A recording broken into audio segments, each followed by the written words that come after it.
بسم اللہ الرحمن الرحیم۔ شرح تہذیب کا تیسرا باب ہے التصورات، سبق نمبر 12 میں خوش آمدید۔ آج کے سبق کے اندر ہم پڑھیں گے کہ لفظ کے معنی کثیر ہوں تو پھر کیا حکم ہے۔ دوبارہ دیکھ لیں۔ وَإِن كَثُرَ أَيِ اللَّفْظُ إِن كَثُرَ مَعْنَاهُ الْمُسْتَعْمَلُ هُوَ فِيهِ فَلَا يَخْلُو إِمَّا أَن يَكُونَ مَوْضُوعًا لِكُلِّ وَاحِدٍ مِّن تِلْكَ الْمَعَانِي ابْتِدَاءً بِوَضْعٍ عَلَى حِدَةٍ أَوْ لَا يَكُونُ كَذَلِكَ والأول يسمى مشتركا كالعين للباصرة والذهب والذات والركبة، وعلى الثاني فلا محالة أن يكون اللفظ موضوعا لواحد من تلك المعاني إذ المفرد قسم من اللفظ الموضوع ثم أنه استعمل في معنى آخر، فإن اشتهر في الثاني وترك استعماله في المعنى الأول بحيث يتبادر منه الثاني إذا أطلق مجردا عن القرائن فهذا يسمى منقولا، وإن لم يشتهر في الثاني ولم يهجر الأول بل تستعمل تارة في الأول وأخرى في الثاني، فإن استعمل في الأول أي المعنى الموضوع له حقیقتاً وإن استعمل في الثاني الذي هو غير الموضوع له مجازا۔ ترجمہ دیکھ لیں۔ اور اگر اس لفظ کے معنی کثیر ہوں، یعنی وہ لفظ اگر اس کے معنی جس معنی میں اس لفظ کو استعمال کیا جا رہا ہے وہ کثیر ہو تو خالی نہیں ہے اس بات سے یا تو اس کو وضع کیا جائے گا ان معنی میں سے ہر ایک کے لیے ابتداءً بھی ہر ایک کے لیے الگ وضع سے، یا پھر ایسا نہیں ہوگا۔ پہلے کا نام مشترک رکھا جاتا ہے جیسا کہ عین دیکھنے والی آنکھ کے لیے بھی، اور سونے کے لیے، ذات کے لیے، گھٹنے کے لیے، اور دوسرے معنی پر ضروری ہے یہ والی بات کہ اس لفظ کو یا تو ان معانی میں سے کسی ایک کے لیے وضع کیا جائے گا، اس لیے کہ مفرد وہ لفظ جس کو وضع کیا جاتا ہے اس کی قسم ہے، پھر اس کو استعمال کیا جائے گا دوسرے معنی میں۔ اگر تو وہ مشہور ہو جائے دوسرے معنی میں اور اس کا استعمال پہلے معنی میں ترک ہو جائے اس حیثیت سے کہ ذہن دوسرے معنی ہی کی طرف جلدی سے جاتا ہو جب ذہن کو مطلق چھوڑ دیا جائے قرائن سے، تو اس کا نام منقول رکھا جائے گا۔ اور اگر مشہور نہ ہو دوسرے معنی میں اور پہلا معنی کو ترک نہ کیا گیا ہو بلکہ یہ کبھی استعمال ہوتا ہو پہلے معنی میں اور کبھی دوسرے معنی میں، اگر تو استعمال ہوتا ہو پہلے معنی میں یعنی وہ معنی میں جس کے لیے اس لفظ کو موضوع کیا گیا ہے تو وہ حقیقت ہے، اور اگر استعمال ہوتا ہو دوسرے معنی میں جس کے لیے اس لفظ کو وضع نہیں کیا گیا ہے تو وہ مجاز ہے۔ عبارت ہو چکی ہے، ترجمہ ہو چکا ہے، اب چلتے ہیں اس کی تشریح کی طرف۔ دیکھیں لفظ کے معنی کثیروں میں آپ کو ساری بات پہلے بتا چکا ہوں متن کے اندر، تو پھر اس کی قسم کتنی ہوگی؟ ایک مشترک ہے، دوسری اس میں سے منقول ہے، اور تیسری اس میں سے حقیقت اور مجاز ہے۔ اب چلتے ہیں شرح تہذیب کی عبارت کی طرف۔ شرح تہذیب کا جو پہلا مسئلہ بیان کیا ہے ان کسرہ کے بعد اللفظ نکالا ہے۔ اللفظ کیوں نکالا ہے؟ دیکھیں غرض شارع اس امر کی طرف اشارہ کرنا ہے کہ جو علم متواتی اور مشکک کی طرح مشترک منقول حقیقت اور مجاز بھی اس کا جو مقسم ہے وہ بھی لفظ مفرد ہی ہے، تو اشارہ کرنا اس بات کی طرف مقصود ہے کہ ان کاسورہ کو جو عطف ہے وہ ان اتحادہ کے اوپر ہے، جیسا کہ میں نے آپ کو پہلے بھی اس بات کی طرف ذکر کیا تھا، اور جو ان اتحادہ اس کا جو عطف ہے اس کا عطف ان استقلہ کے اوپر ہے جو کہ پہلے گزر چکا ہے۔ اور قاعدہ یہ ہے کہ جو حکم معطوف علیہ کا ہوتا ہے وہی حکم معطوف کا ہوتا ہے، تو جس طریقے سے ان استقلہ اس کا جو مقسم ہے وہ لفظ مفرد ہے، بالکل اسی طریقے سے ان کاسورہ کے تحت ہونے والی جتنی اقسام ہوں گی ان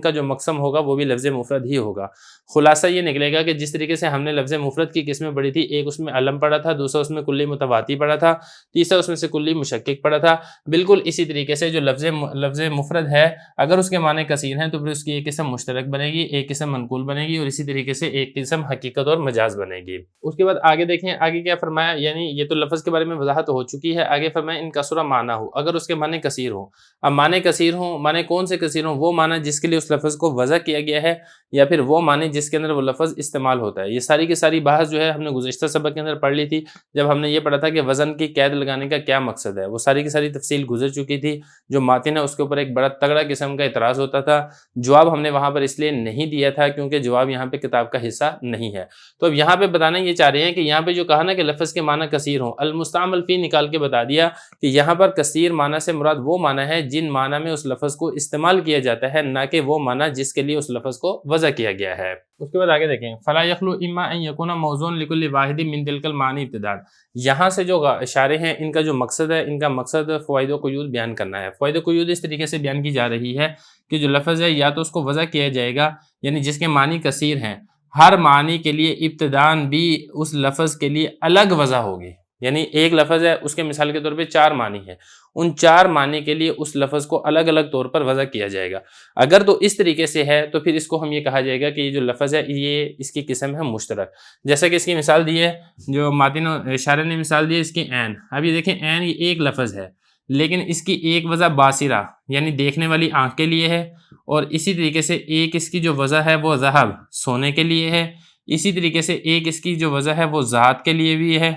اور اسی طریقے سے ایک جو اس کی وجہ ہے وہ رکبہ گھٹنے کے لیے بھی ہے۔ لفظ ایک ہی ہے این، لیکن یہ چار معنی کے لیے الگ الگ اس کی وضع کی گئی ہے، تو اگر یہ چار معنی کے درمیان یہ کیا ہے، یہ مشترک ہے، ہم یہ کہیں گے کہ یہ جو لفظ ہے ان چار معنی میں مشترک ہے۔ دیکھیں ذرا، یہ بتا رہے ہیں خالی نہیں ہے اس بات سے کہ وہ لفظ جس کو وضع کیا گیا ہے یا تو اس کو وضع کیا جائے گا ان معنی میں سے ہر ایک معنی کے لیے ابتداءً بھی الگ وضع کے اعتبار سے،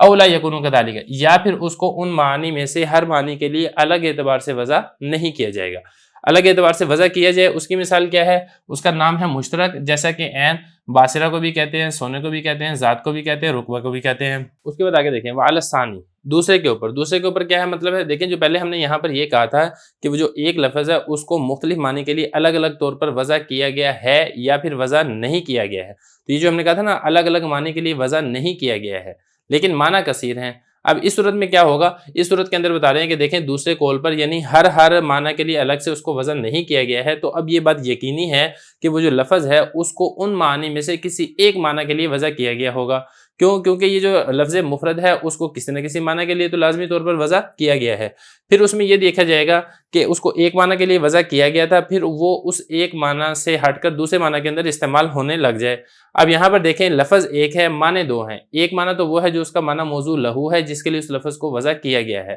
دوسرا معنی وہ ہے جو اس کا غیر موضوع لہو ہے، یعنی اس لفظ کو اس دوسرے معنی کے لیے وضع نہیں کیا گیا ہے لیکن اس لفظ کو پہلے معنی کو چھوڑ کے دوسرے معنی کے اندر وہ لفظ استعمال ہونے لگ جاتا ہے۔ پھر اس میں یہ دیکھا جائے گا کہ اگر تو وہ دوسرے معنی کے اندر استعمال ہونے لگ جائے اور جو پہلا معنی ہے اس کا استعمال بالکل ہی ترک کر دیا جائے، تو یعنی کہ جب بھی وہ لفظ بولا جائے تو ذہن فوراً دوسرے معنی کی طرف، وہ معنی جو مشہور ہے جس کے اندر وہ لفظ منقول ہو کر استعمال ہونے لگ جاتا ہے، تو یہ جو قسم ہے اس قسم کو کہا جائے گا منقول۔ دیکھیں ذرا، فرما رہے ہیں وعلی ثانی، دوسرے قول پر، یعنی اس لفظ کو اگر ہر معنی کے لیے الگ طور پر وضع نہیں کیا گیا ہے تو لا محالہ، یہ والی بات یقینی ہے کہ وہ جو لفظ ہے اس کو ان معنی میں سے کسی ایک معنی کے لیے وضع کیا گیا ہوگا، اس لیے کہ جو مفرد ہے وہ اس لفظ کی قسم ہے جس لفظ کو کسی نہ کسی معنی کے لیے وضع کیا جاتا ہے، پھر اس لفظ کو دوسرے معنی میں استعمال کر دیا جائے، تو اب یہاں پر یہ دیکھا جائے گا اگر تو وہ دوسرے معنی میں مشہور ہو گیا ہو اور پہلے معنی میں اس کا استعمال ترک کر دیا جائے اس حیثیت سے کہ دوسرا معنی ہی متبادر فی ذہن ہو، یعنی ذہن فوراً اگر قرائن سے ہٹ کر اگر کوئی لفظ بولا جائے، سیاق و سباق سے ہٹ کے، کسی قرینے سے ہٹ کے، تو لفظ فوراً دوسرے معنی کی طرف منتقل ہوتا ہو، یعنی ذہن دوسرے معنی کی طرف متبادر منتقل ہو جب اس لفظ کو مطلق بولا جائے قرائن سے خالی کر کے، تو پھر اس کو کیا کہا جائے گا، اس کو کہا جائے گا منقول۔ دو قسمیں ہوگی۔ اب چلتے ہیں تیسری قسم کی طرف۔ دیکھیں جو تیسری قسم ہے وہ یہ ہے کہ لفظ کو ایک معنی کے لیے وضع کیا گیا اور ایک معنی سے ہٹ کر پھر دوسرے معنی کے لیے وہ لفظ استعمال ہوتا ہے، لیکن ایسا نہیں ہے کہ پہلا معنی بالکل ہی ترک کر دیا گیا ہے۔ یہ میں آپ کو پہلے بتا چکا ہوں کہ وہ جو پہلا معنی ہے وہ معنی اس کا معنی موضوع لہو ہے، اس معنی کے لیے لفظ کو وضع کیا گیا ہے۔ اب مسئلہ یہ ہے کہ وہ پہلے معنی یعنی وہ معنی جس کے لیے اس لفظ کو وضع کیا گیا ہے اس میں بھی استعمال ہوتا ہے، اور جو دوسرا معنی ہے جس معنی کی طرف منتقل ہو کر جو غیر موضوع لہو ہے اس میں بھی استعمال ہوتا ہے، کبھی پہلا معنی استعمال ہوتا ہے اور کبھی دوسرا معنی استعمال ہوتا ہے۔ پھر یہ جو قسم ہے اس قسم کو کہا جائے گا حقیقت اور مجاز، یعنی معنی موضوع لہو میں استعمال ہوگا تو ہم یہ کہیں گے کہ یہ معنی اس کا حقیقت ہے، اور اگر معنی غیر موضوع لہو میں استعمال ہو رہا ہو تو پھر اس کو مجاز کہا جائے گا۔